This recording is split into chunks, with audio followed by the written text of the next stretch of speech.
அந்த கசடுகள், பொய்கள், மெயினாக பொய். ஜீவொலியில் வந்தால் பொய் பேசாதீங்க தயவு செய்து. Humbly request you. பொய் பேசினா கொன்னுருவார். நீங்கள் தற்காலம் ஒன்று பொய் பேசி 2 மாதம் தாண்டி போகலாம், இல்லை 6 மாதம் தாண்டி போகலாம்.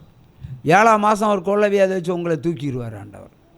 இந்த ஜீவொலியில் மெயின் பிரமாணமே பொய் பேசக்கூடாது. ஆனால் நிறைய பேர் எங்கிட்டே பொய் பேசணும். அதையும் சகித்து கொண்டே நான் இருப்பேன். ஏன்னா தேவன் என்ன செய்ய போகிறான்னு எனக்கு முன்குறிச்சி தெரியும். அதாகவே தண்டனை அனுபவிக்கு தயாராக இருந்து கொள்ளுங்கள்னு சொல்லுவேன். ஏன்னா இவங்களெல்லாம் திருத்த முடியாது. நாய்வால் திருத்த முடியுமா? நாய்வால் நிமிர்த்த முடியுமா? நாய்கிட்ட போய் நீ பாத்ரூம்லேயே ஒன்றுக்குறன்னு சொன்ன முடியுமா? முடியாது. அதே மாதிரி சில கிறிஸ்தவர்கள் இப்படித்தானே இருக்கிறார்கள். ஆகவே வேதத்தை கற்றுக்கொள்ளுங்க. தெரியலைன்னா கேட்டு புரிஞ்சுக்கிடுங்க. புரிஞ்சுக்கிட்டு அதன்படி நடைங்க. அவங்க வாழ்க்கை நிச்சயமாக செழிப்பாக மாறும். எந்த கொள்ளை வியாதியும் ஜீவொலியில் மாறும். மாற்று கருத்து கிடையாது. உற்சவமாக கையை தட்டி ஹல்லேலூயா, ஹல்லேலூயா. நாடு நகரங்கள் சுற்றி அலைந்தார். நானே வழி நானே சத்தியம் என்று உரைத்தார். நாடு நகரங்கள் சுற்றி அலைந்தார். நானே வழி நானே சத்தியம் என்று உரைத்தார். களை படைந்தார். அத்தி மரத்தை கண்டார். காளை படைந்தார். அத்தி மரத்தை கண்டார். கனியற்றிருப்பதை கண்டு சபித்தார். கனியற்றிருப்பதை கண்டு சபித்தார். வருத்தப்பட்டு பாரம் சுமப்பவரே,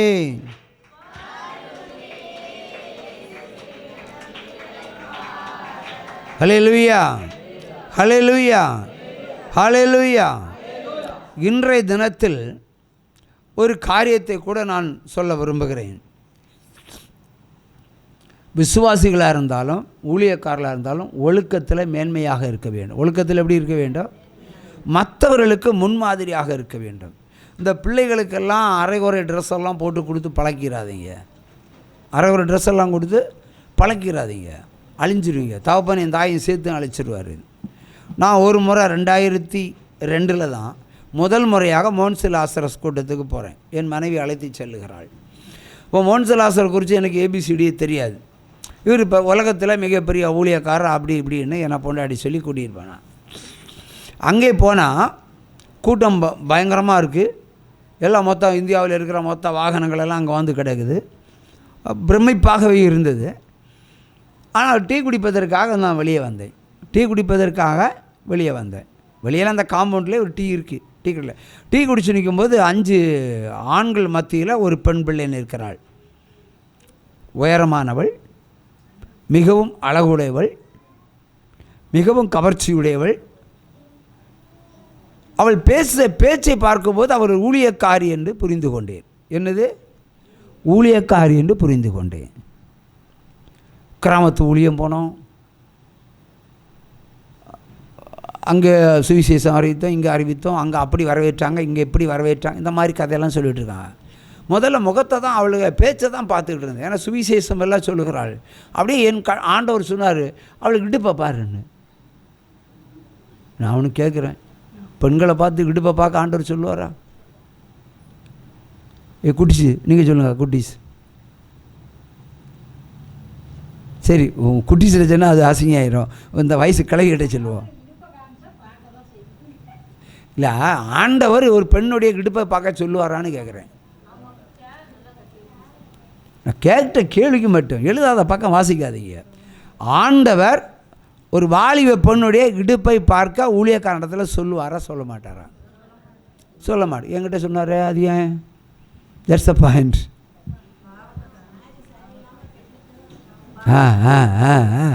அதான். அப்போ ஆண்டவரே, நான் இதெல்லாம் வேண்டான்னு விட்டு விலகி உம்முடைய உலகத்துக்கு வந்தாச்சு. நான் மறுபடியும் பொண்ணோடைய இடுப்பை பாருன்னு சொல்கிறீரே. இன்னைக்காடு மறுபடியும் டீயை திரும்ப குடிச்சு நிற்கிறேன். மறுபடியும் சொல்கிறாரு. திரும்பி பார்த்தேன். பார்த்தாச்சுன்னா இடுப்பை தான் பார்த்தேன். அது ஒரு பின்னில் தொங்கிட்டு நிற்கிது, எந்த செகண்ட் கீழே விழும். தொப்புள் குளிக்க கீழே, அது இவ்வளோ கீழே தொங்கிட்டு நிற்கிது. வேடிக்கை பார்க்குறக்கு ஒரு புருஷன் ஒத்தைக்கு நிற்கிறான், 5 ஆம்பளைங்க நிற்கிறாங்க. இவையெல்லாம் ஒரு ஊழியக்காரி. முதல்ல ஊழியக்காரர்கள் ஒழுக்கமாக இருக்க பார்க்கணும், ஒழுக்கமாக நடக்க பார்க்கணும், ஒழுக்கமாக உடுக்க பார்க்கணும். நீ தொப்புள் கீழே ஆகவே ரொம்ப அழகாவா, அதுக்கு மேலே அழகாவோட இடுப்பு, அதுக்கு மேலே கொப்புள் கீழே தொங்கி நிற்கிற மாதிரி நிற்கிது சேலை. இவையெல்லாம் ஊழியத்துக்கு போய் எத்தனை பேயை ஓட்ட முடியும்? 10 பேயை கூட்டிகிட்டு தான் வர முடியும்.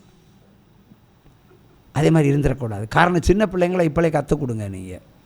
இல்லைன்னா அந்த மாதிரி இப்போ உங்கள் பிள்ளைகளெல்லாம் வருங்காலத்தில் ஊழியம் செய்தாலும் இந்த மாதிரி ட்ரெஸ்ஸாக போட்டிருக்கோம். சிலருக்கு முதுகு ஒன்றும் முக்கால் முதுகும் தெரியும் இல்லையா? இப்போ உள்ள புதிய ஜாக்கெட்டு, நான் ஒரு தகப்பன் ஸ்தானத்துலேருந்து பேசுகிறேன், அது விமர்சனம் இல்லை. அப்படியெல்லாம் போட்டு நடக்காதீங்க. முதுகே முக்கால் பாகம் தெரியுது. ஏன் பொண்ணு ஒரு மாதிரி அந்த மாதிரி முக்கால் பாகத்தில் இங்கே வந்தா ஒரு நாளைக்கு சர்ச்சுக்கு வரக்கூடாதுன்னு சொல்லிட்டேன். அன்னைக்கு ஓடி போனவா. ஒழுக்கமான உடை உடுத்தா என்ன? ஆண்கள் எல்லாம் ஜட்டி தெரிகிற அளவு போட்டால் நீங்கள் சம்மதிப்பீங்களோ கேட்குறேன். கிளவி கேட்டே கேட்போம். இல்லை, ஆண்கள் எல்லாம் ஜட்டி போடுற மாதிரி நாங்கள் பேண்ட் போட்டு நடந்தா ஆர் யூ அக்செப்டட்? கல்லெடுத்து அடிப்பீங்க. அப்போ நாங்கள் உங்களை என்ன செய்யணும்? அப்போ அவங்களையெல்லாம் நெருப்பு வச்சு கொளுத்தணும். அவங்கள இந்த மாதிரி ட்ரெஸ் போட்டு வந்தவங்கள ஒழுங்காக இருங்க, ஒழுக்கமாக இருங்க. பின்ன எதுக்கு வேதம் உங்களுக்கு? போய் சொல்லுங்க, பெண்களெல்லாம் சொல்லணும், ஒழுங்காக உடா கொடுத்துருங்கன்னு சொல்லுங்க. முதல்ல உங்கள் பிள்ளைகளை திருத்துங்க, இல்லை அம்மியில் வச்சு அரைச்சிடுங்க. தேங்காய் சதைக்கிற மாதிரி ஜம் ஜம்னு அடிங்க. நம்ம டைட்டான ட்ரெஸ்ஸு முழங்கால்களை பாதியை காணும். இப்போவே எழுமை நெல், எழுமை நெல், முழங்கால்களை பாதி காணும். எங்கே போச்சு? எங்கே இருக்குது? அதுக்கு கீழே ஒரு அடி காணும் இல்லையே. பீடியா போட்டு காட்டி கொடுப்பேன். இருந்தாலும் ஏன் அந்த ட்ரெஸ்ஸு கால் கண் வரைக்கும் வரல? அது பேர் சொல்லு. இந்த ட்ரெஸ்ஸு பேர் என்ன? இந்த ட்ரெஸ்ஸு பேர் என்ன? ஜெக்கின்ஸா? எப்படி அதுக்குள்ள நுழைஞ்ச? அது நுழையும். ஏன் கீழே கால் கண் வரைக்கும், கால் பாதம் வரைக்கும் ட்ரெஸ் இருந்தால் என்ன செய்யும்? ஒரு பொம்பளை தானே, நீ படிக்கிற பொண்ணு தானே. எல்லாம் கழட்டி போட்டுட்டு ஒழுங்கான ட்ரெஸ்ஸை போட்டு வந்துடுங்க. அப்போ நான் சொல்கிறேன், அடி வாங்கக்கு முன்னாடி உட்காரு, ஒழுங்கான ட்ரெஸ் போடுங்க. அது என்ன, அந்த காலத்தில் பார்த்தாலே காதல் இல்லையா? அப்படி தானே? கண்ணும் கண்ணும் மோதனாலே காதல் உடனே ஒரு கவிதை பண்ணிடுவாங்க. ஆகவே நீங்கள் அந்த ஒருத்தன் கவிதை எழுதாத அளவுக்கு நீங்கள் ட்ரெஸ் போட்டு அடையுங்க. சுத்தமாக இருங்க. தமிழ் பண்பாடு என்ன? சேலை இல்லையா? அதை ஒழுங்காக கட்டிட்டு, இல்லைன்னா ஒழுங்கான ட்ரெஸ்ஸை போட்டு வாங்க. கர்த்தர் எல்லாத்தையும் பார்ப்பார். உபாகமம் 23:5 என்ன சொல்லுது? நீ ஏன் வாசி, நீ வாசி, நீ வாசி. உபாகமம் 23:5.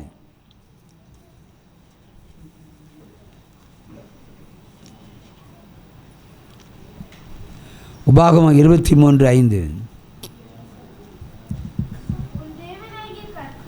உன் தேவனாகிய கர்த்தர்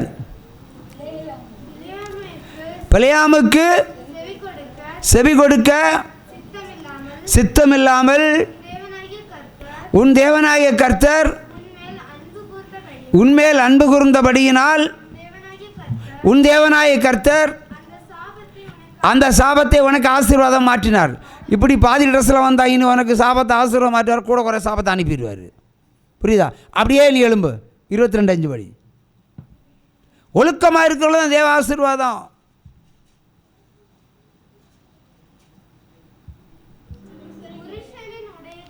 புருஷனின் உடைகளை ஸ்திரீகள் தரிக்கலாகாது. ஸ்திரீகளின் உடைகளை புருஷர் தரிக்கலாகாது. அப்படி செய்கிறவர்கள் எல்லாரும் உன் தேவனாய கர்த்தருக்கு அருவருப்பானவர்கள். அப்போ நீ அந்த லிஸ்ட்டில் என்ன இருக்க? 22:5 23:5 சாபத்தை ஆசீர்வாதம் மாற்றுறது.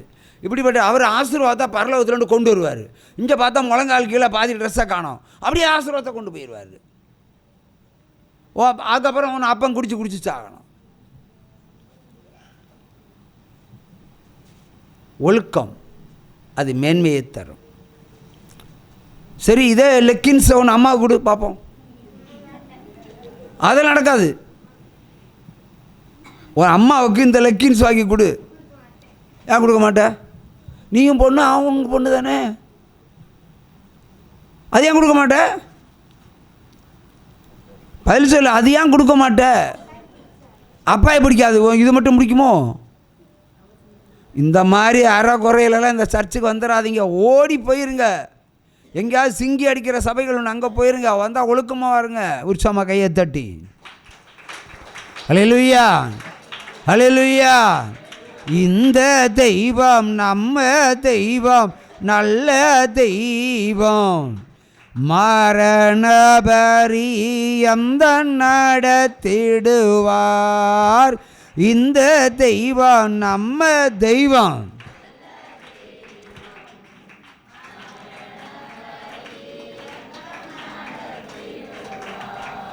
எத்தனையோ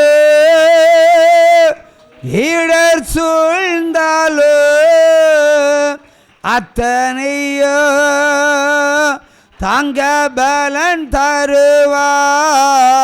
அந்தி சந்தி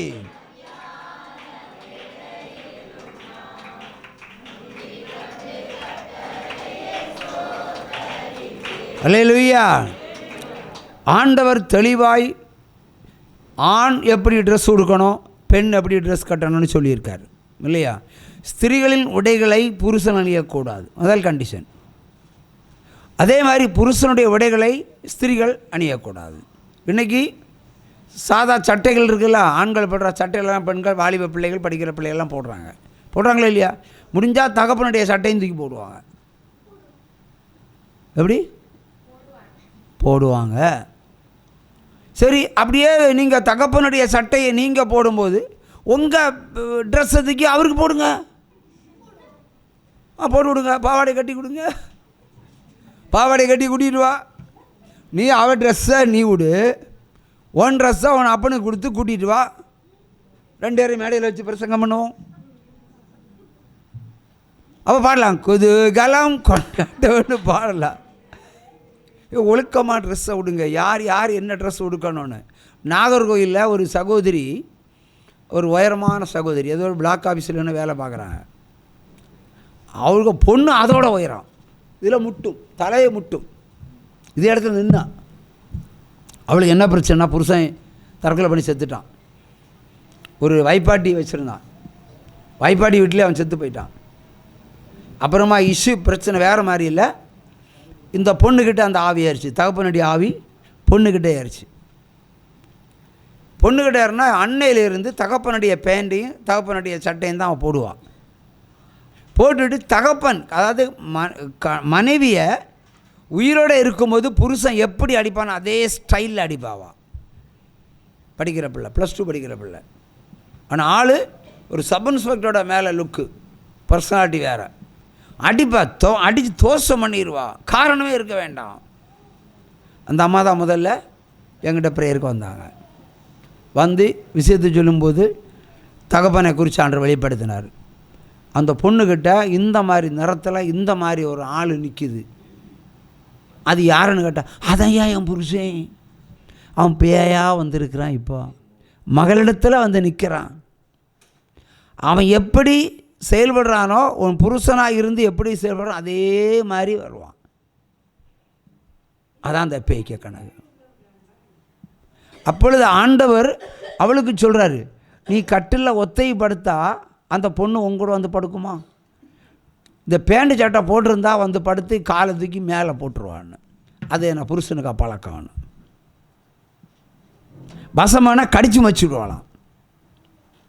அப்படி ஒரு பேய், தகப்பன் பேய்கட். அப்போ கேட்டேன், அவன் எந்த ட்ரெஸ்ஸை உடுக்கிறான்னு கேட்டால் அவனுக்கு அப்பாவுக்கு ட்ரெஸ்ஸை தான் உடுப்பான். எப்போ அப்பன் செத்தானோ அப்பனுக்கு ட்ரெஸ்ஸை தான், பேண்ட்டு சட்டை தான் போடுவான். விட்டு ரவுடி மாதிரி நடப்பாள். நல்லா படிக்கிற பிள்ளை. இதே இடத்துல கொண்டு வச்சு அந்த ஆவியை அழித்து ஆண்டவர் விடுதலை கொடுத்தாரு. விடுதலை போனதும் ஒரு பழைய சாட்சியில் உண்டு, சாட்சி சொன்னாங்க. அதுக்கப்புறம் எஸ்கேப், இந்த ஏரியாவே காணோம். உற்சாகமாக தட்டுங்க.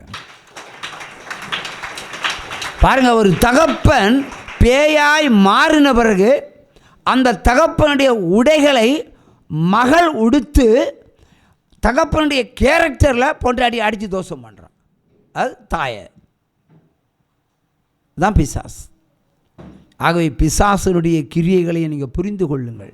அவை ஆண்டவர் சொல்கிறால் அது அர்த்தம் இருக்கும். 2002 தான் கோயம்புத்தூர் மலிமிச்சம்பட்டியிலிருந்து இல்லை ஒண்டிப்புதூரில் இருந்து ராஜேஷ் என்றார் கார் டிரைவர், என்டிசி வண்டி டிரைவர் கூப்பிட்டார். ஐயா, 2 தீர்க்கதரிசிகள் மாநாடு கோயம்புத்தூரில் நடக்குது, வாங்கய்யா வாங்கய்யா வாங்கய்யா. இல்லை, தீர்க்கதரிசி மாநாடா? அதை நான் அரசியல் மாநாடை கேள்விப்பட்டிருக்கிறோம், தீர்க்கதரிசி மாநாடா? என்ன பிரதர் சொல்கிறீங்க? அது எந்த ஊழியக்காரன்? அது தெரியாதா? சாது ஐயா, நான் ஒப்பனாக சொல்கிறேன். ஒன்று சாது ஐயா, ஒன்று பட்டர்ஃப்ளை ஐயா, வின்சென்ட் செபகுமார். 2 பேரும் கோவை மாவட்டத்தில் தீர்க்க தரிசன மாநாடு நடத்துகிறாங்களா? நான் போகணுமா அதை பார்க்குறதுக்கு? நீ சரியில்லையே. தீர்க்க தரிசனம் உரைக்கலாம், ஆனால் தீர்க்க தரிசன மாநாடுன்னா என்ன? இது என்ன அரசியல்? இது இப்போ நீங்கள் வர்றீங்க ஈரோடு, இல்லை ஈரோடு தீர்க்க தரிசனம் சொல்கிறோம், அவ்வளோ முடிஞ்சு போச்சு. இதுக்கு என்ன ஒரு மாநாடு? அப்போ ஆள் கூட்டுற வேலையா? சரியில்லையே. 2 பேரும் கள்ள மாறுவான்னு சொன்னேன். நான் சொன்னதை அப்படியே சொல்கிறேன். 2 பேரும் கள்ள மாறுவா. உங்களுக்கு கோபம் வரும். ஏன்னா ஒருவேளை அவங்களுடைய விசுவாசிகளாக நீங்கள் கூட இருக்கலாம். I don't care. 2 பேரும் கள்ள மாறுவானே. ஐயா, அவங்க பலத்த தீர்க்கதரிசிகள், அவங்க சிங்கமும் கழுகு போல, சிங்கமும் கழுகை போல. மறுபடியும் சொல்கிறேன், 2 பேரும் இச்சைக்குரியவர்கள். அடுத்த கட்டம், இச்சைக்குரியவர்கள். ஐயா அப்படி